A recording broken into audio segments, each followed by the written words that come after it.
2022'nin soğuk bir kış gecesi Ankara. Merve hastanede gece nöbetindeydi.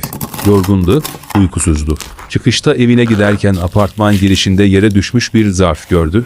Üzerinde ne isim vardı, ne adres. Sadece bir cümle yazıyordu. Sadece sen açmalısın. Önce şaka sandı, sonra dayanamadı. Zarfı açtı. İçinden eski bir siyah beyaz fotoğraf ve bir not çıktı. Bulursan hayatının sırrını da çözersin. Fotoğrafta tanıdık bir yüz vardı ama kim olduğunu hatırlayamıyordu. Ve o günden sonra her sabah kapısının önünde aynı tarzda yeni bir zarf bulmaya başladı. Gitgide tuhaflaşan bu hikayenin devamı için abone olmayı, yorum ve beğeni yapmayı unutmayın.